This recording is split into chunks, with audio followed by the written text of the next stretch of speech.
Hi, welcome back. We're going to discuss today another topic that is called as transportation.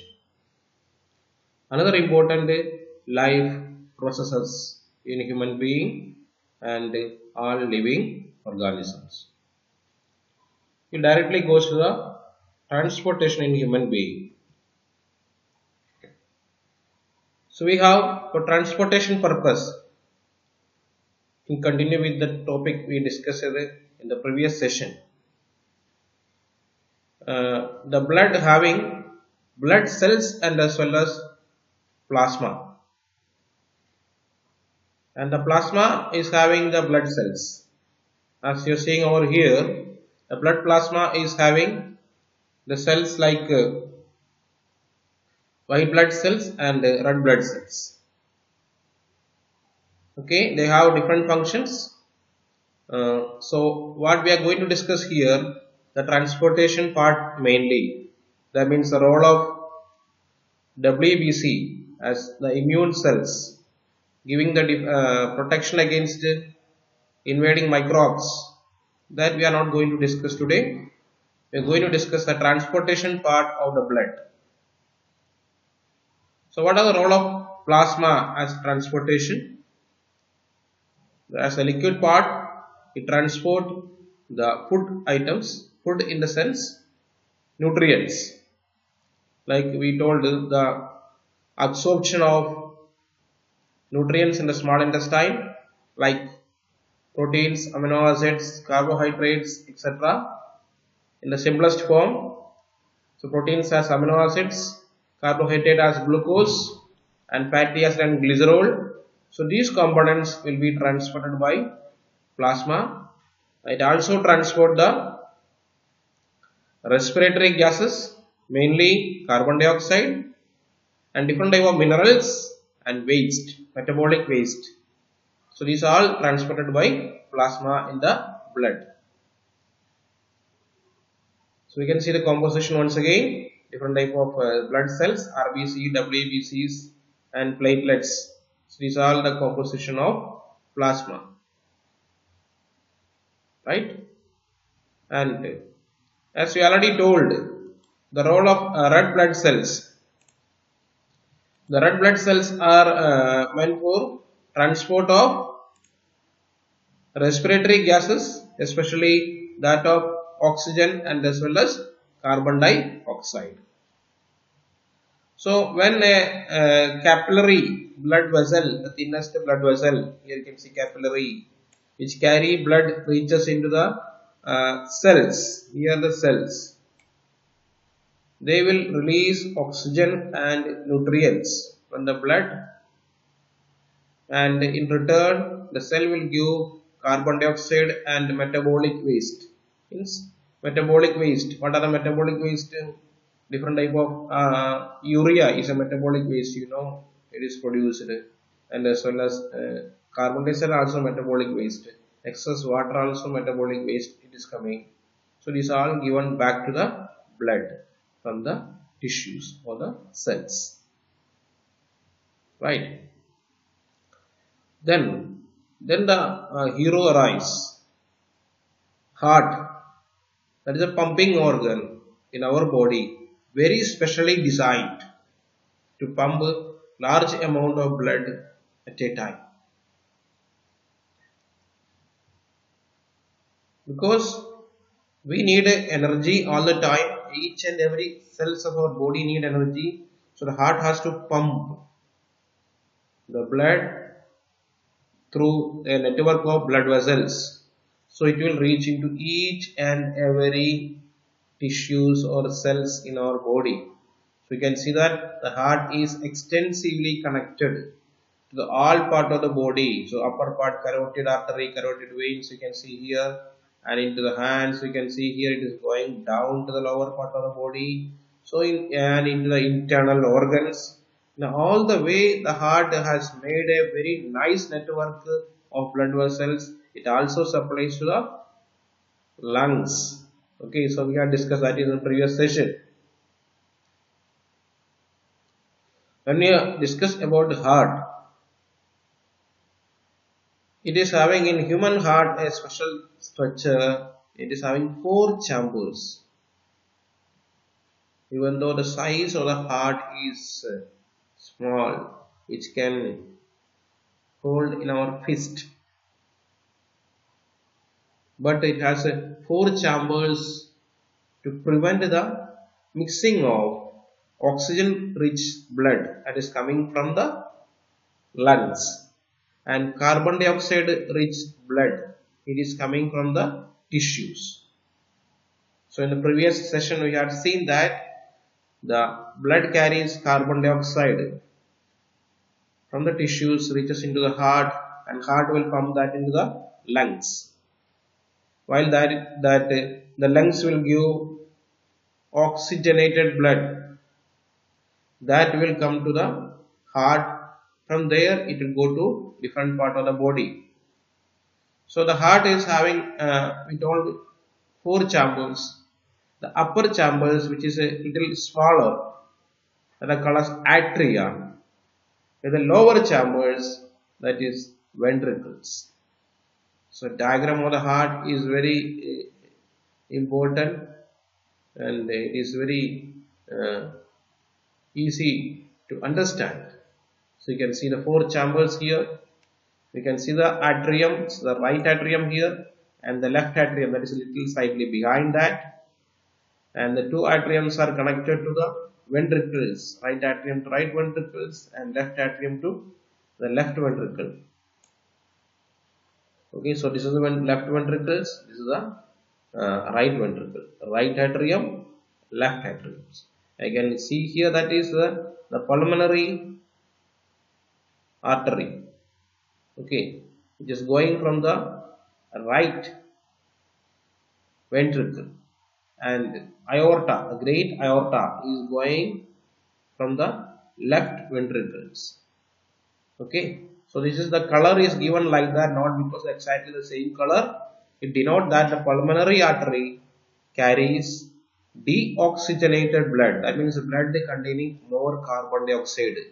That is one interesting thing, that the right portion is always deals with deoxygenated blood or blood coming from the body, while the left portion is dealing with the oxygenated blood. That means blood is coming from the lungs. So you can see that entry of blood vessel from the lungs into the left atrium. From this side also it is coming, and you can see that 2 blood vessels, superior and inferior vena cava, opening into the right atrium. So remember, right means carbon dioxide containing or deoxygenated blood, left means oxygenated blood, oxygen containing blood. Okay, left is oxygen containing, right is carbon dioxide containing blood. Upper chambers receive the blood, lower chambers pump the blood. Very easy to understand. Okay, very easy to remember. What are that? Left deals oxygenated blood, right deals deoxygenated. Upper chambers receives the blood, lower chambers pump the blood.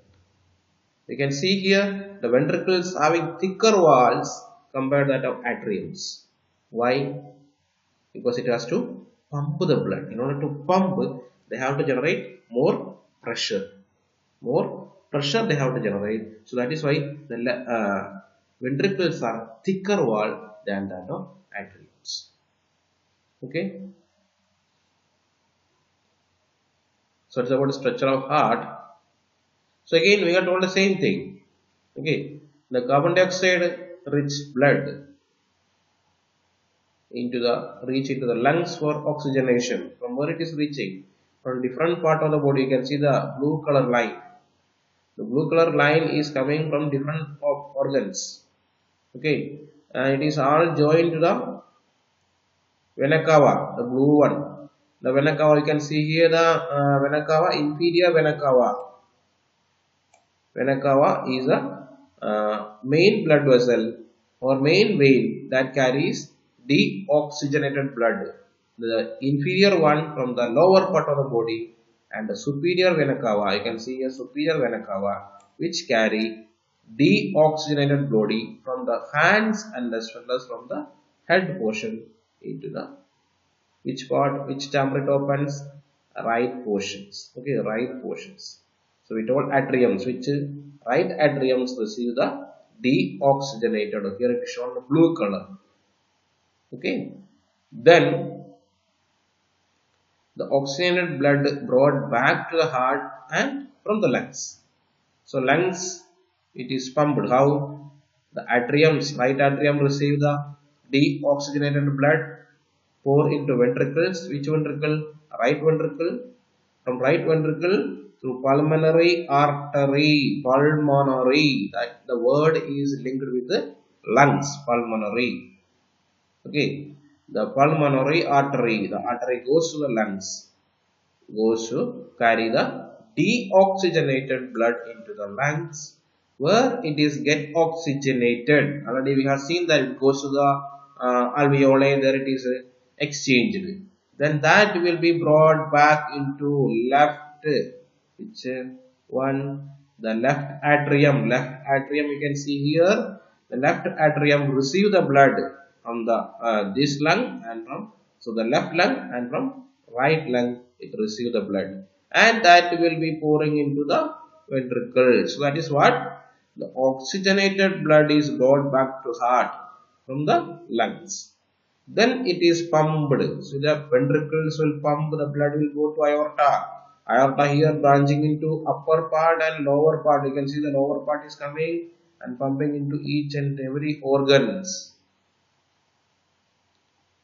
So this is what you can see extensively. Another picture, more simplified one. Okay, inferior vena cava, superior vena cava bring blood to right atrium, right atriums to right ventricle, right ventricles to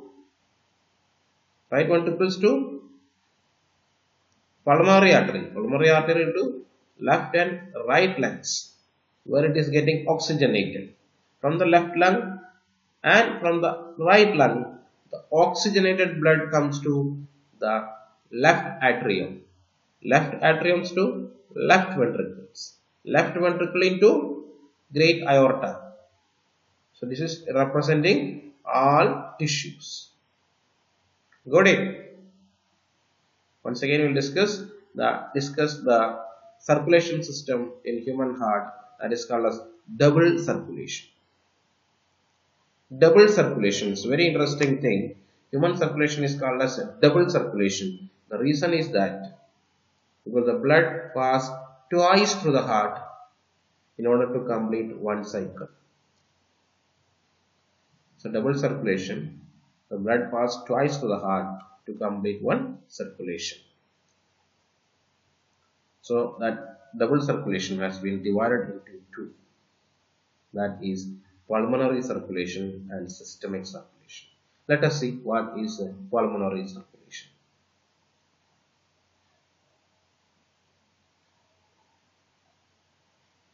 Pulmonary, I already told you, the word denote, indicate, linked with lungs. So what is there? The circulation goes to lungs and coming back, that is called as pulmonary circulation. So we can start from where we can start pulmonary circulation. Right ventricles. So this is the right ventricles. Color too, I understand the color is given, no need to worry. Okay.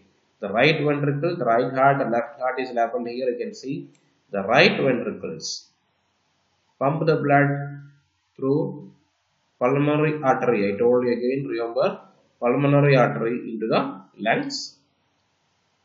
Lungs, the blood is getting oxygenated. Its artery gives oxygen into the lungs, and carbon dioxide into the lungs, and replace with the oxygen. And the pulmonary vein, you can see over here, which carry the oxygenated blood. From here also, the pulmonary vein carry the oxygenated blood back to the heart, the left atrium. So this is called as pulmonary circulation. So we can write as a flow chart. Okay, right ventricles deoxygenated blood through pulmonary artery to lungs. From lungs, pulmonary vein carries oxygenated blood into left atrium. This is called as pulmonary circulation. Okay, so one circulation is over once it is passed. So here the carbon dioxide is exchanged with the oxygen and get the back to the heart. So pulmonary artery goes to lungs, pulmonary vein come from the lungs. Pulmonary artery carry carbon dioxide, pulmonary vein carries oxygen. Remember these points, it will be very easy. Okay, now we will see the next one, systemic circulation. Systemic one, now the blood which is oxygenated is in our left atriums. From that it goes to left ventricles. Okay, from left ventricles it goes to aorta. It goes through aorta into different part of the body, into lower part and as well as upper part, where it is getting exchanged with carbon dioxide, coming back to right atrium. So this is called as systemic circulation. Remember, systematic alla, systemic circulation. Systemic circulation. So who is carrying the blood into different part of the body? That is aorta. From where?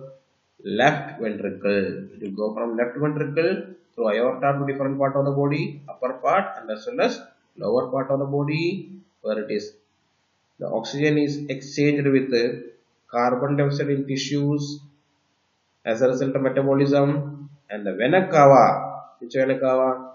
Inferior vena cava and superior vena cava bring back the carbon dioxide rich blood, deoxygenated blood back to the right atrium. So remember, aorta carries out and vena cava bring the blood in. So this circulation is called as systemic circulation. So pulmonary circulation, systemic circulation together called as double circulation. So now you see, oxygen containing blood and carbon dioxide containing blood never mixes. It's not mixing in the heart. Okay, here it is not mixing. Here it is getting exchanged. Here also not mixing. Here it is getting, because oxygen is going there, so it goes to the cells where they are ready with the carbon dioxide waste. They will take oxygen and give carbon dioxide to the cells and tissues. So this is a very interesting and a flow chart to understand the double circulation of human body. Okay, right atrium which receives the color also given here. See the circulation. This is called as systemic one, and here you can see the pulmonary circulation. So two circulation is shown here. Okay, of course you have to draw the diagram of human heart, diagram of circulation, but if you draw this also, it will be very easy for you to understand the concept of double circulation. Okay, clear? Yes. Now little more the anatomy about the human heart. The human heart ventricles having the thicker wall. I told muscular wall is thicker than the atria. It is very interesting. You can see that the ventricles walls here thicker here compared to that of atriums. Another interesting things you can note down here. Which ventricle is one? The left ventricle wall is thicker than the right ventricle wall. Can you say why? Both the ventricles are pumping, but the left ventricle having thicker wall than that of right ventricle. Is it by mistake? No way. Okay. You just see what they are doing, then you will understand the reason behind that. Okay. Right ventricle, our right ventricle, where they are pumping the blood, right ventricle, remember, right portion, deoxygenated blood. It has to get oxygenate. From where it get oxygenate? Into the lungs it will go. Pulmonary artery. So, the right ventricle has to pump the blood into lungs, while left ventricle has to pump the blood into, through aorta, whole body. It has to pump the blood into whole body. So, who need more pressure? Who has to generate more pressure? The left one. Left ventricle has to generate more pressure. See the image. See the image. The left ventricle has to generate more pressure so that it is having thicker wall compared to the right portion. Please remember, very important area of concern.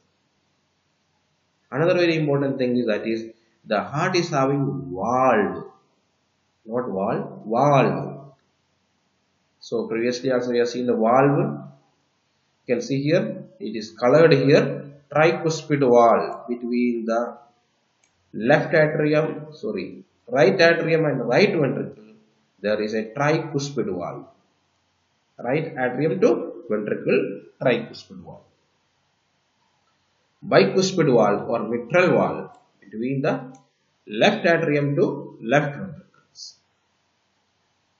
You can see semilunar valve. Lunar means, what is lunar? Moon. Semilunar valve, half moon type valve.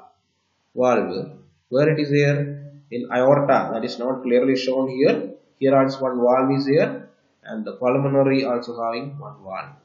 What is that a valve? What did they do? You can see the valve closed condition image. Okay, bicuspid valve and as well as tricuspid valve. You can see here semilunar aortic valves. What is the role of them? See, when the ventricles pumping, ventricles contracting, there is a chance of blood flow back to atriums because it is open. So the valve will close. Similarly, when atriums contract, the pulmonary blood may come back to prevent. Here there is a valve. Are you getting or not? Is it slightly difficult? So let me show you one small video to understand the double circulation in human heart, the role of valve. Watch carefully.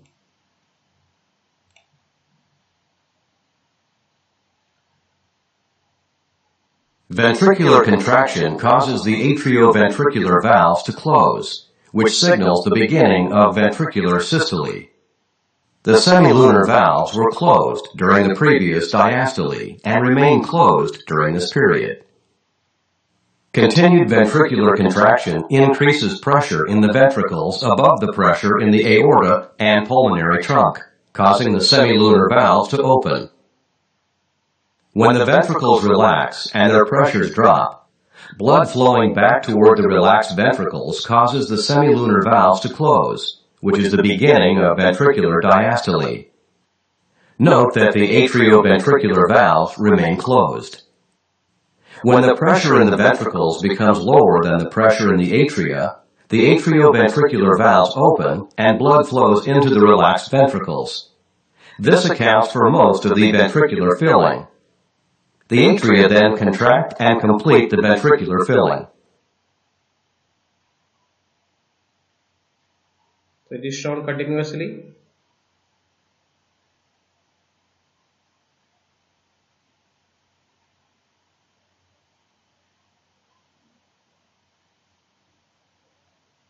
Okay, I think now you must have understood the role of valve. How do they prevent the backflow of the blood during the heart functioning? Got it? And human heart, we know that it is functioning extensively throughout our life. It starts pumping before our birth. Before our birth, and when a embryo in the first 2 months stage, the heart, first month itself, heart starts pumping. Your heart is 8 to 9 months older than you. Got it? And very important, the structure of heart. Now, let us see about the circulatory pathways in other organisms also. It's a slightly different pathways other than other organisms. Okay, this is what has shown the earthworm circulatory pathway, and a slight patch difference is there. The earthworm is having closed circulation while the insects having open circulation. This is meant for insects. Okay, so just let me clarify it.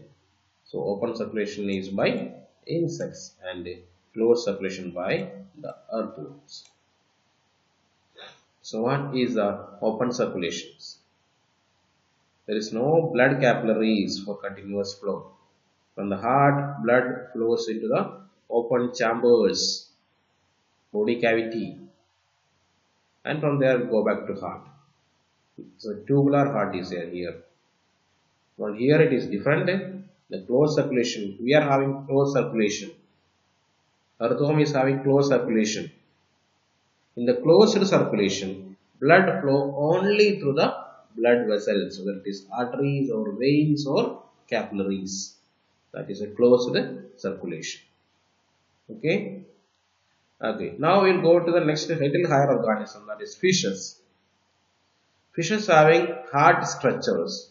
So two chambers are there in fishes. Two chambered fishes. So they have only one atrium and one ventricle. Okay. So one atrium and one ventricle. Atrium will receive the blood, ventricle will pump the blood. So very interesting things you can see here. Between the gills and as well as tissue, there is no heart pumping. But in our area, in our body, between the lungs and as well as tissue, there is heart. One chamber is coming. Left atrium and ventricle is coming to pump the blood. Here the blood flows from the gills into the organs and coming back to the heart, and that is pumping into the gills. There is only one pumping, that they are pumping into the gills. So that is what the single circulation in fishes. So fishes having two chambered heart. When come to little higher organisms, amphibians and reptiles. So they have two atria and one ventricles. So they call us partial double circulation. Okay, you can see here a single ventricle is there, but atrias are two. So that is why it what will happen. The blood is get mixed here. Which blood? Oxygenated and as well as deoxygenated blood can mix together. Okay, so that is what very important. A partial double circulation in amphibians and reptiles, while that of mammals having complete double circulation. So you can see a clear wall is there between the left and right side. Okay, here it is not like that. A complete is not there. It is mixing is there. Okay. Now let us study about the blood vessels. The role of blood vessels. So what are type of blood vessels? Well, basically three types: arteries, veins and capillaries. The first one is artery. The biggest artery, what is the name of the biggest artery? Aorta. We are seeing in the heart structure. Aorta is the biggest artery. The artery in our body, you can see the biggest artery, aorta, divides into smaller and smaller blood vessels. Smaller and smaller blood vessels. You see here, artery branches into just like in our hands coming. This is like a artery in branching. Very profuse branching is there in the artery and goes to individual tissues, cells. It goes here another artery, pulmonary artery that also goes profusely branching. So you can see the anatomy of artery just to show that it is having thick walls. Arteries are thicker walls. You can see that 3-4 layers, elastic layers, endothelial tissues. Muscles are 2 layers of muscles are there. Outside connective tissues here.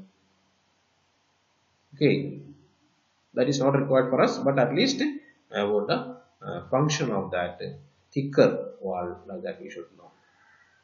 Now let us see about the veins. So veins are given here in the blue color. What is their role? Collect from different part of the body. It brings the blood into the heart. Into the heart. That are veins. Collect blood from different part, bring into the heart. So you can see the capillaries. So what is capillaries are not a different type of blood vessel. The artery and veins are branches and form capillaries. So I want to show you with my hand. So this is my left hand. This is my left hand. Okay. This is my right hand. So this left hand is artery, right hand is vein. So this is heart is here. Heart is pumping through artery and receiving through veins. Understand like that? So this artery branching into, I told you, fine arterioles, or we can call as capillaries. Now this capillary is joining with the venules. So venules are capillaries of veins.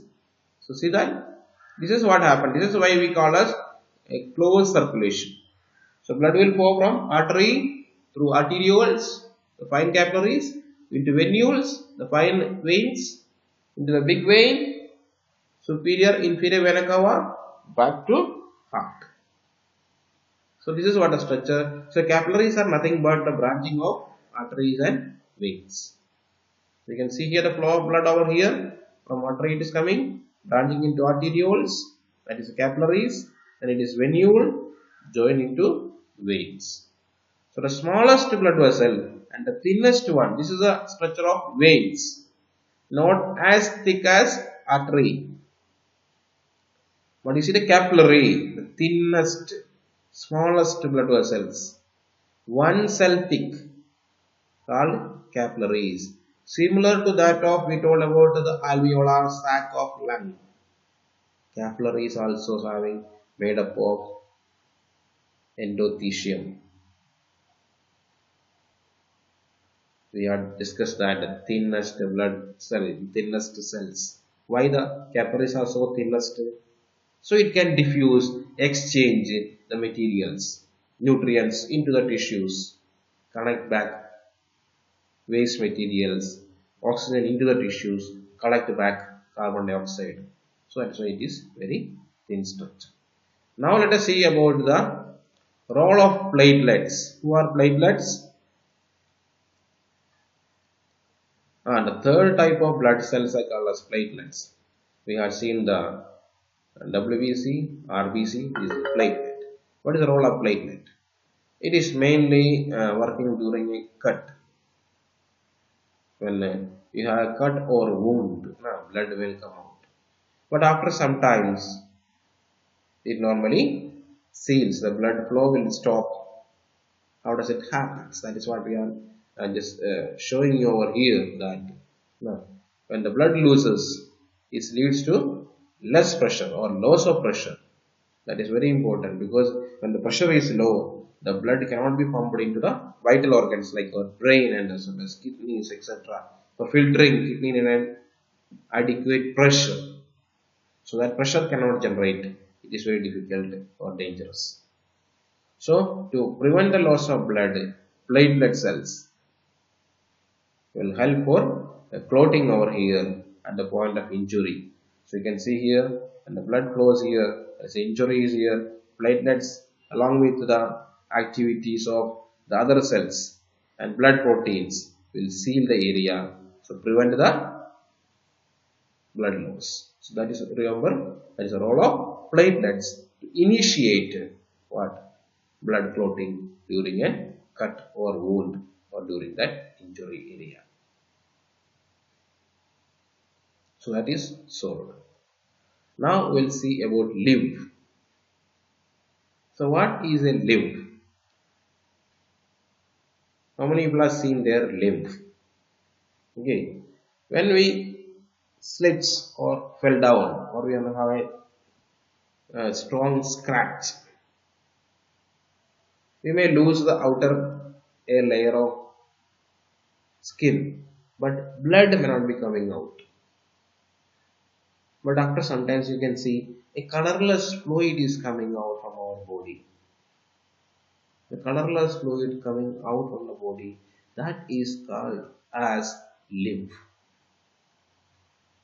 So how does it form? It is shown here. You can see here how the lymph is formed. It is shown here. The fluid escapes from the blood capillaries into the intercellular space containing less proteins than blood. Very simple. This is shown here. See, the blood is flowing through the capillaries. Now, when the blood flows to the capillaries, you can see over here. Okay, when blood flows to the capillaries, that capillaries having small gap between the cells, called as photocyte. Small gaps are there. Through that gap, not only the nutrients, even the plasma part of the blood also will go. Plasma part of the blood also will go. This plasma containing what are the things we know?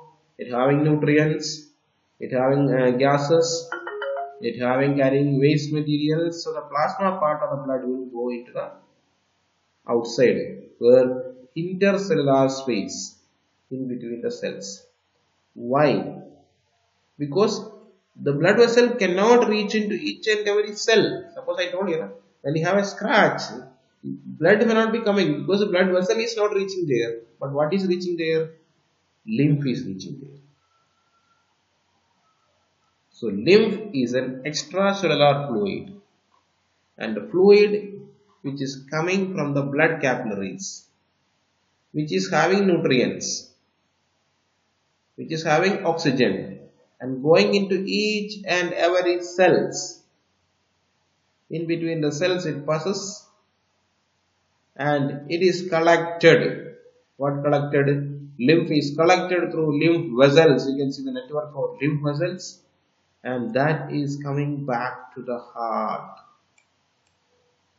From upper part and lower part, it coming back to the heart.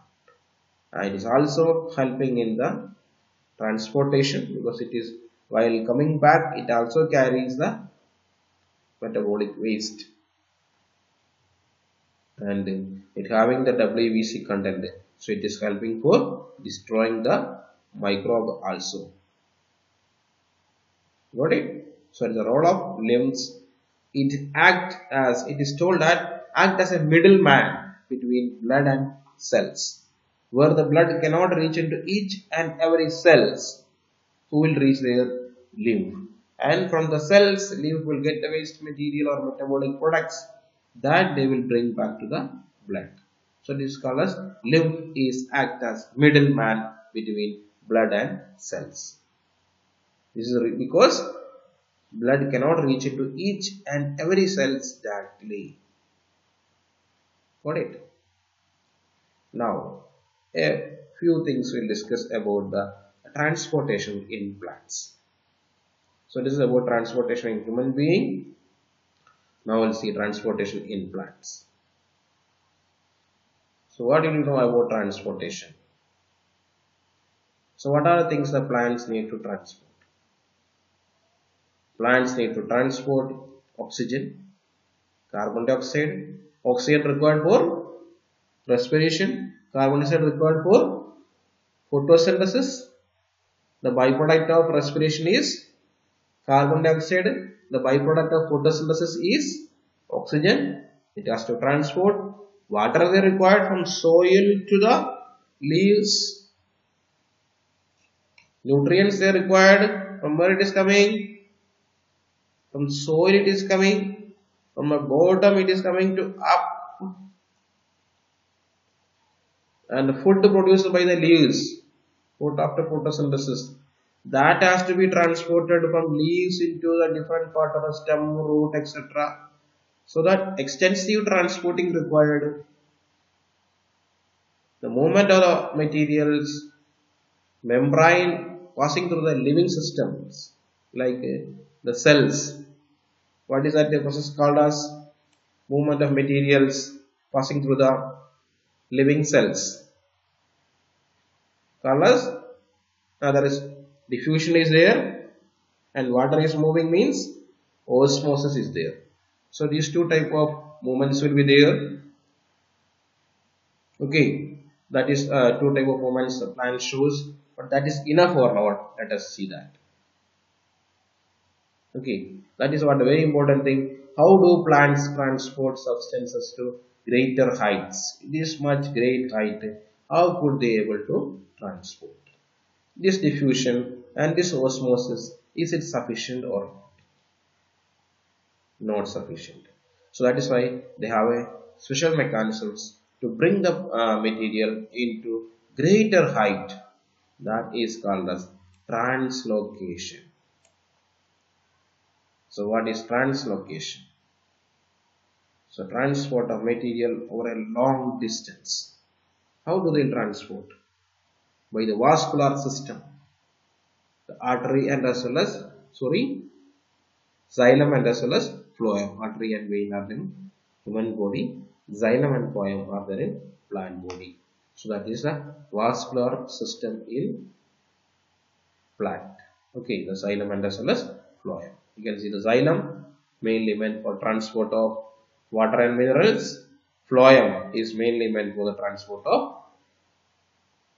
prepared food, etc. Is glucose, etc. So the two elements, xylem and as well as phloem. So that is what the role of xylem and phloem will understand with the help of a table. Okay. So you can note down the role of xylem that carries water and minerals from the roots to the other part of the plant, while phloem that carries product of photosynthesis from leaves to the other part of the plant. While xylem does not need any energy, while phloem needs energy in the form of ATP. So this is about the xylem and phloem. You can see the structure. This is the real image of xylem and phloem. This is the diagrammatic representation of that. Okay. For time being, that is enough for you. We will see in the next session.